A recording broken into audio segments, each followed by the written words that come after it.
Welcome. Welcome, and thank you for joining us for the launch of the Foundation for the Mid-South 2025 to 2030 Strategic Plan. I'm Ebonee Johnikin, the Communications Director at the Foundation, and I will be guiding today's discussion with our leadership team as we walk through the pillars, the vision, and the work ahead. This plan was shaped by listening sessions with people in the community.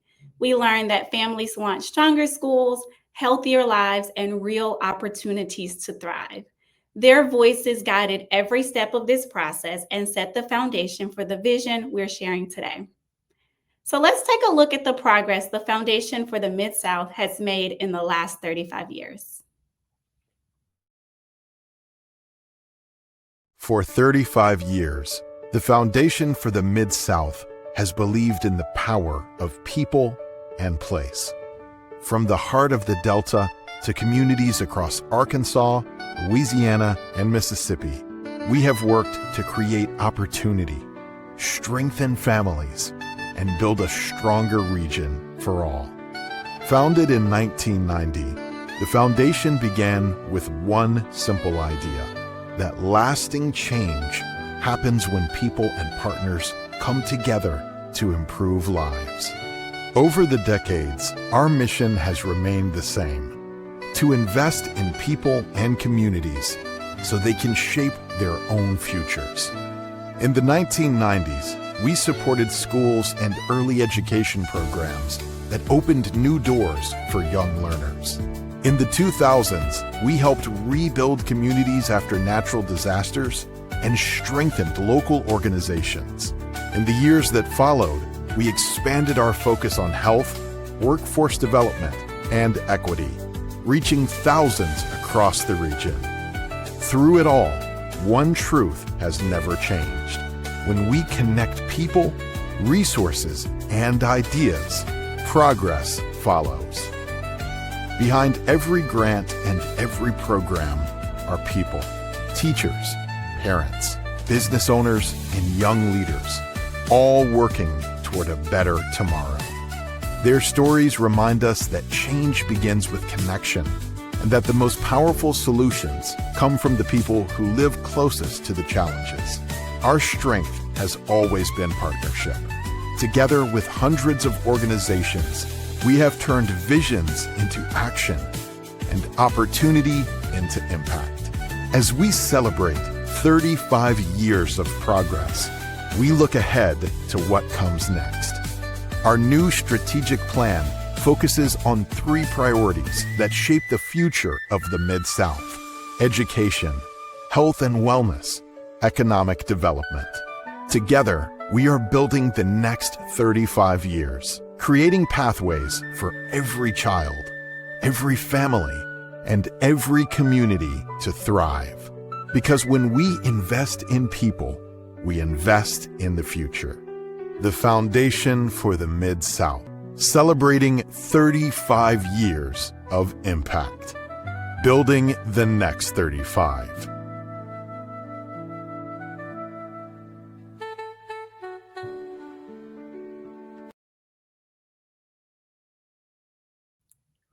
As we honor where we have been, we also recognize the urgency of the moment. Our region faces significant challenges, and our planning process revealed that people are hopeful and they're ready for long-term solutions that truly show their lived experiences. I'm pleased to introduce our panelists today. Greg Johnson is the president and CEO of the Foundation for the Mid-South. Greg leads the Foundation's regional strategy and guides its work in education, health, and economic opportunity. Theo Bunting is the board chair at the Foundation for the Mid-South. Theo provides governance and oversight and helps ensure the mission remains aligned with community needs. Cassio is the vice president of programs. Cassio oversees program strategy and partnerships across education, health, and workforce development. Thank you all for being here. And before we move forward, we want to thank the sponsors of this webinar: the W.K. Kellogg Foundation and the Mississippi Truth and Racial Healing Initiative. Their partnership supports this work and the conversations that help move our region toward greater opportunity. To develop this plan, we heard from people in the community, such as educators, parents, business owners, and local leaders across our region, Mississippi, Louisiana, and Arkansas. People shared about the opportunities they want for their communities and the barriers that continue to stand in the way. Greg Johnson will now speak to how those voices shape the direction of this 5-year strategy. Thank you so much, Ebonee, and thank you for the opportunity to address the important work that we're doing at the Foundation for the Mid-South. If you spend any time on our website or any time with our team, you'll hear that we're in the business of improving lives. And we do that by partnering with local communities to source those solutions, because we believe that the most powerful solutions actually come from the people who live the closest to the problems. As we look at our region, we recognize that both there's some significant challenges that we face, but there are also some really big opportunities that lie ahead for us. We know that it's a daunting task because in the Mid-South of Louisiana, Arkansas, Mississippi, there's a concentration of about 30% of the nation's poverty. And that has eroded the well-being of our communities as it relates to the education, as the health systems, and the financial security of the families in our region. These deficiencies, if we don't address them, will continue to grow and deny further opportunities to better conditions for families today and for future generations. And so what the Foundation for the Mid-South was established to do then, and what we continue to do now, are to bring together the public and the private sectors to focus their resources on increasing social and economic opportunity. And our approach is straightforward and long-term: enable communities to develop solutions to have better conditions and improve their lives. That's why we also thought it was really imperative that we develop a new plan. Our communities deserve a roadmap that not only acknowledges their reality, but also empowers them to do something about it. We understood that to create meaningful change in the Mississippi Delta and the Arkansas Delta and the Louisiana Delta, that we needed to start fresh. We needed to revitalize our approach and ensure that it aligned with the needs of our communities. And so that's why we started with the team at Unbox Philanthropy to support our work. And we started by conducting a series of listening sessions across Mississippi, across Louisiana, and Arkansas. And these sessions were instrumental in gathering insights directly from the community members that we serve. Through these conversations, we listen to their hopes, we listen to their concerns, we listen to their aspirations, and that allowed us to ensure that our initiatives are grounded, again, in the realities that people face. And I'm proud to say that this plan truly reflects the voices of communities. It's informed by data, it's enriched by lived experiences, but we believe that genuine collaboration and deep understanding of community needs is essential to fostering the equitable solutions that are going to move this region forward. So as we move forward, we remain committed to uplifting those voices and ensuring that our efforts are catalyzing real progress. Together, we are hopeful that we're going to address the challenges at hand and seize the opportunities that will lead us to a brighter future for all of our region. And that means that everyone will benefit from the great work that we're doing. Thank you, Greg. Let's move on to learning more about how we got here. We found from our listening sessions that there was a consistent pattern. Families and community leaders described barriers that have persisted for generations, just like you described. They expressed and shared clear ideas about what stronger systems could look like. So to dive into this deeper, I'd like to invite Theo, our board chair, to join us. Theo, as board chair, why was it important that this plan reflect the voices of those we serve? And how did you reach out to the people we serve? Good being here, Ebonee. I think Greg has articulated some of the reasons why it was important. I think from a board perspective, I've worked through a number of different strategies with different companies that I serve on the boards of. And there's really two questions I think that's important to answer when you think about strategy. Where do you play and how do you win? Obviously, it's pretty clear in terms of where do we play. How do you win? Given what we do, given that our mission is really about service, it's difficult to understand how do you win without understanding what the needs of the folks that you're going to serve are and what's important to them. So for us as a board, I think it was critical that the strategy that was developed was first and foremost the winning strategy. And I think in order to have a winning strategy, you have to really understand what's important to the mission and also to the people that you're providing service to. And so it was critical for us to get that insight. I think it's also important for us as a board to understand and be enlightened on what's really critically important to the folks within the Mississippi, Louisiana, Arkansas Delta region, so we can constantly hold the organization accountable and in terms of the programs they develop and how programs are implemented, and to ensure that they're really having a positive impact on the folks that live and breathe in those regions.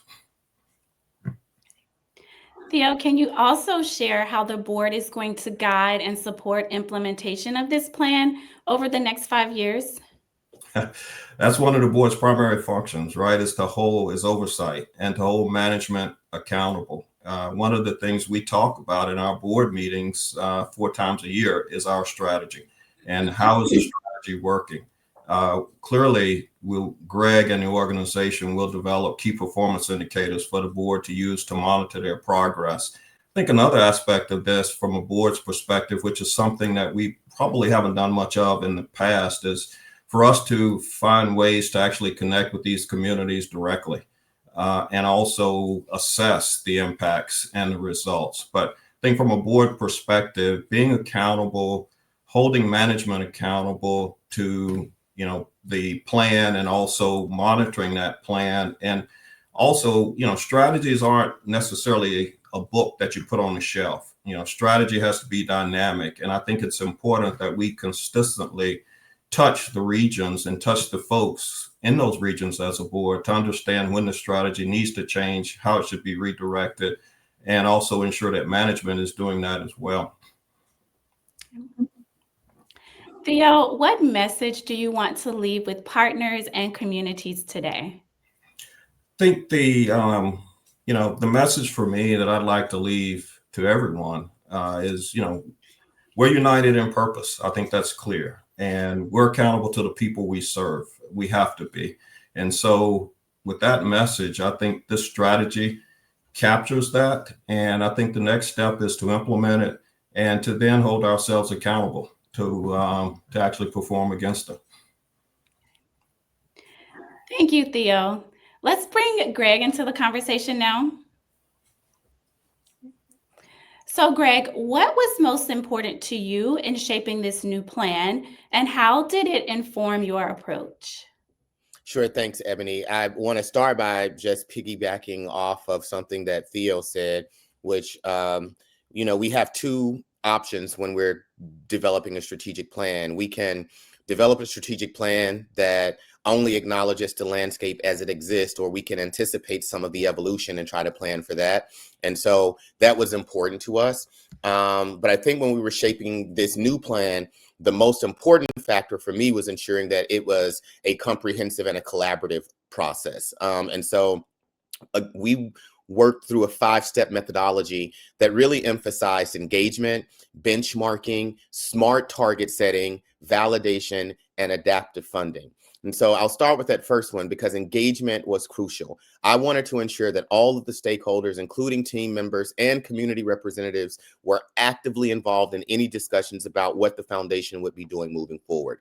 And those insights helped me and the team to understand the unique challenges and opportunities that we face. It also created a sense of ownership and enthusiasm around the plan. And so we're excited to see the community be excited about what we're going to do next. The next thing is that we emphasized benchmarking. This allowed us to access our current position by looking at industry standards and looking at other best practices, but we were also seeking out innovation. We wanted to understand where we were, we wanted to identify any gaps, and we also wanted to identify opportunities for improvement.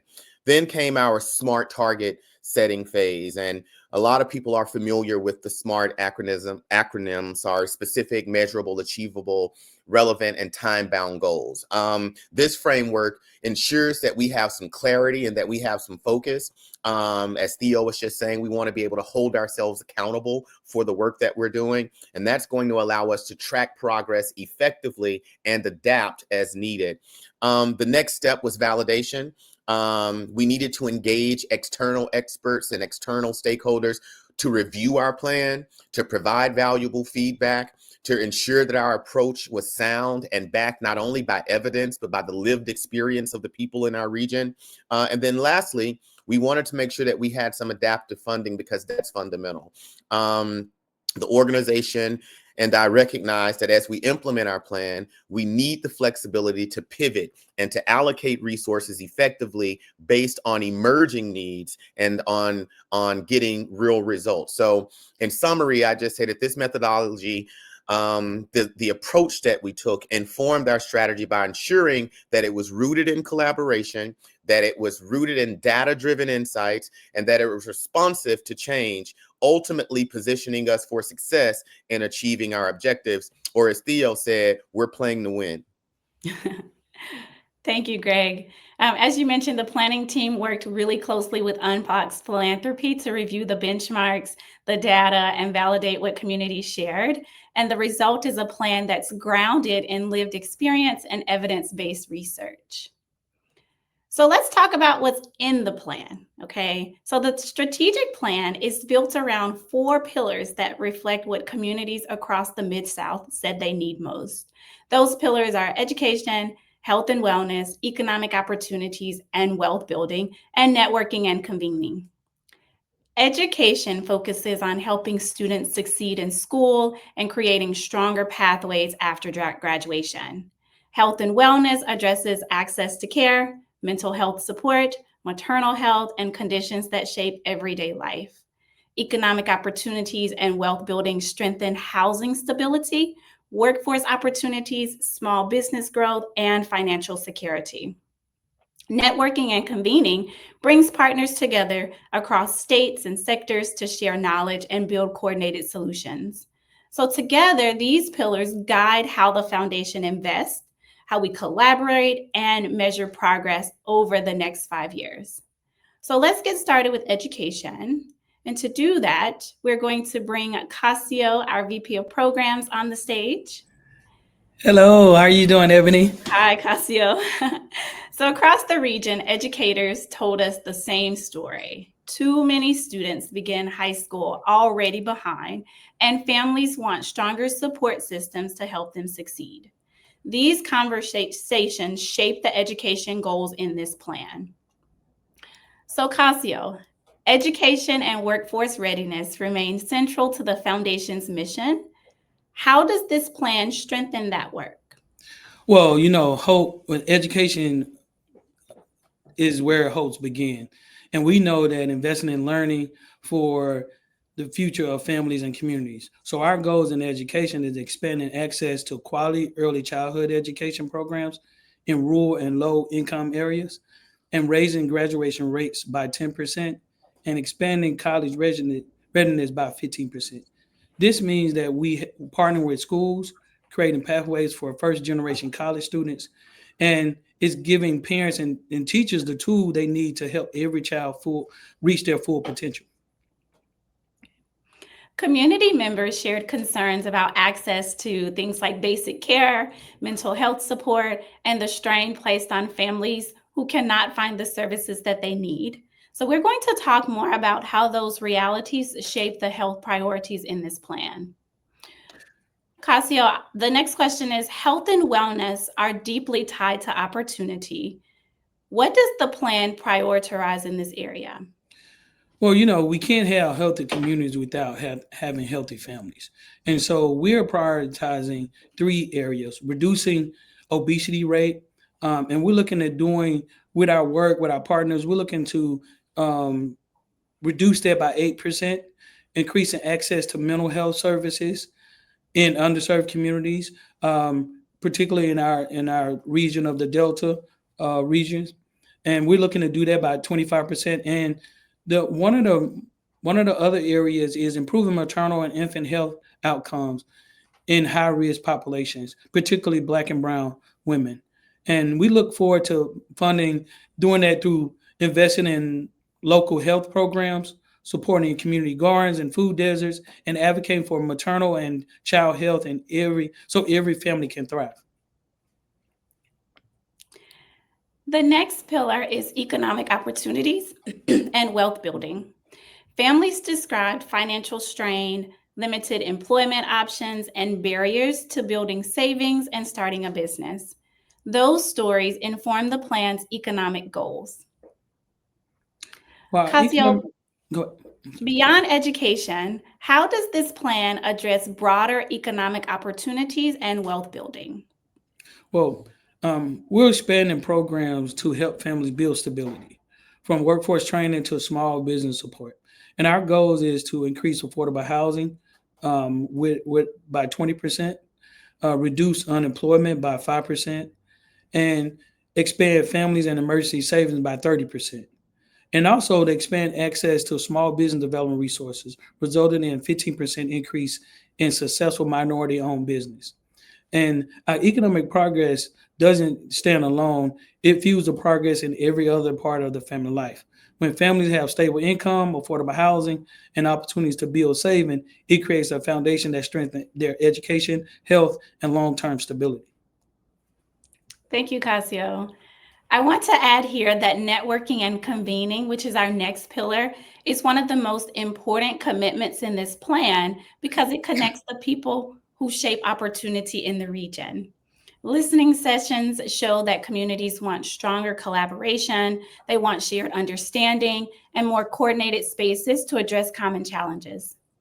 Convening helps build that shared language and brings partners together across our region to work toward aligned solutions. So when we're talking about networking and convening, Cassio, one of the foundation's strengths is bringing people together. How does this plan expand that work? Well, Ebonee, when we connect to people who drive change, we amplify what's possible. So we're already have started hosting regional summits and partner with gathering with community organizational leaders to share best practices, exchange ideas, and collaborate on real solutions. Our partnership with schools, nonprofits, and community foundation with other community foundations would expand our reach to even more families and communities. And we will continue building coalitions that turn collaboration into sustained long-term change and collectively address systematic issues. This work is about creating a safe space for shared learning and collective action and trust. Thank you, Cassio. Let's welcome Greg back to the stage as we move to the next section, which is next steps. So this segment looks at how the foundation will uphold expectations that the community shared. Those expectations are accountability, transparency, and leadership that focuses on results. So take it away, Greg. Yeah, Ebonee, I'm going to ask you to stick around with me because I want to talk a little bit about how communication is central to the next steps and how this plan will move from ideas into action.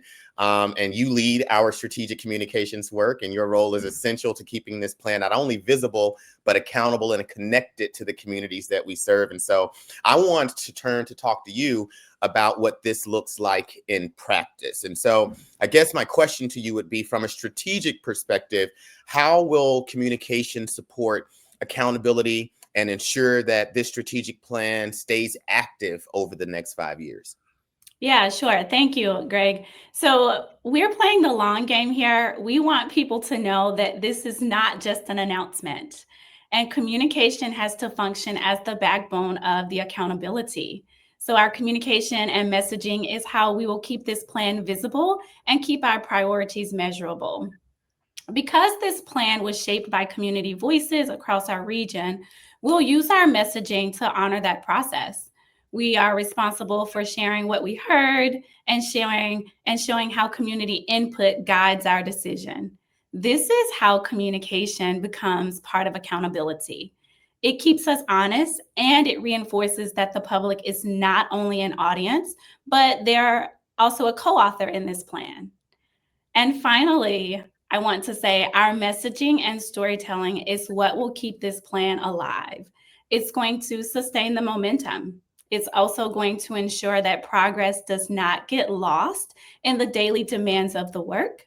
We believe that one of the things that keeps the region focused on the vision is that we're building together and how effectively we're communicating our progress. One goal is for every community to serve, every community we serve to see themselves in the process and progress, and for them to feel like they're invited in the next 5 years of growth, because they have been invited. Yeah, you help shape how our partners and communities are going to stay connected to this work. So I wonder how you're going to make progress, like the progress of this plan, visible in people's lives in a real and meaningful way. Yeah. So one of our goals is to make this plan feel like plan something that people can see, something that they can feel and recognize in their daily lives. And so there are several methods that I like to point out here, 5 to be exact. So there are 5 methods that I want to share about the progress and visibility. First, we are strengthening the way we tell the story of the Mid-South. That means that we will highlight community stories. It includes highlighting stories of students, families, educators, and partners who are experiencing the work firsthand. When people see someone who looks like them or lives in their community, they can relate to it. We are also developing a consistent rhythm of updates that mirrors the pace of our strategic plan. We already do this with our newsletters, our social media content, our email updates, and community highlights, and we're going to keep doing that because these platforms are very visible and have become very active for us. We are already seeing great feedback and engagement with our audience. And another important tool is Progress Dashboard. What have we accomplished? What progress have we made?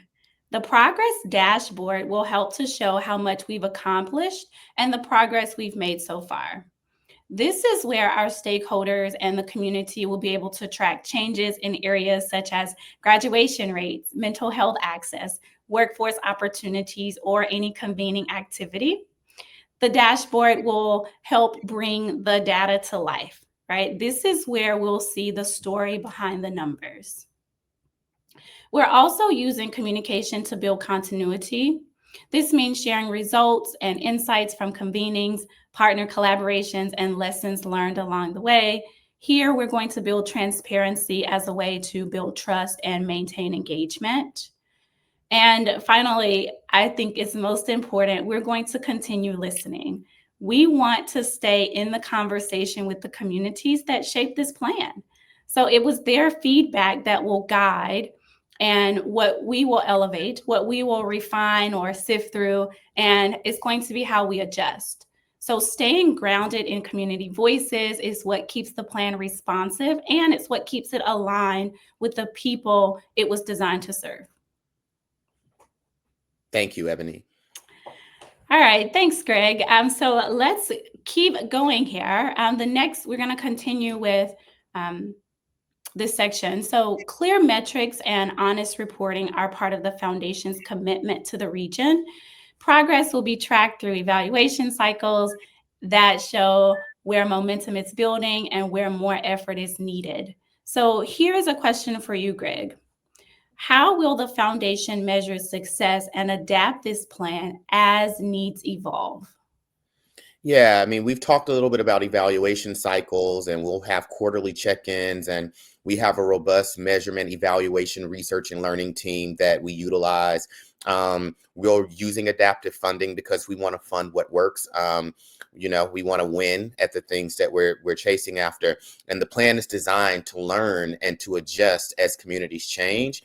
And this plan helps us to stay effective. But the reality is that this plan will be, a success if we build a region where every child is educated to his or her capacity. We will make this plan a success if folks are healthy enough to be active in their local communities. This plan will be a success if mothers and fathers and parents have food to eat and to spare with their children and their communities and their families. And so the real point of success or winning here is to see a real difference in the lives of the folk who get up every day and live in our communities. Thank you, Greg. We're closing today's conversation by turning our attention to the future. The strategic plan sets a clear direction for the next 5 years, and this is the moment to hear what gives each leader confidence in the path ahead. So communities across the region shared their challenges and their hopes. This plan reflects their voices and outlines what progress can look like over those next 5 years. So, Greg, what gives you hope as you look towards 2030?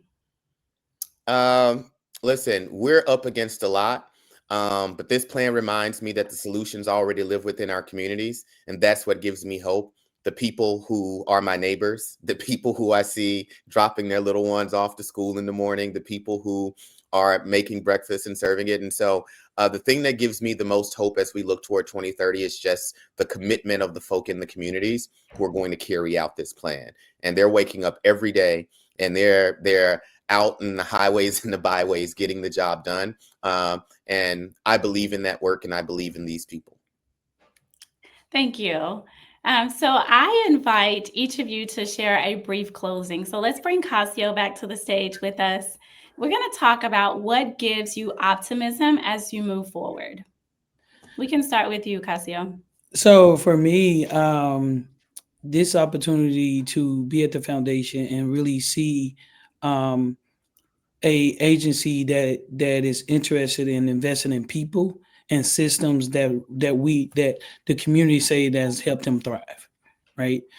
I think we have done a great job in connecting communities and building trust in those communities. And so I'm just excited to see the outcome of our investment and how we can continue building these relationships with students, parents, teachers, educators, community organizations, and just across our region.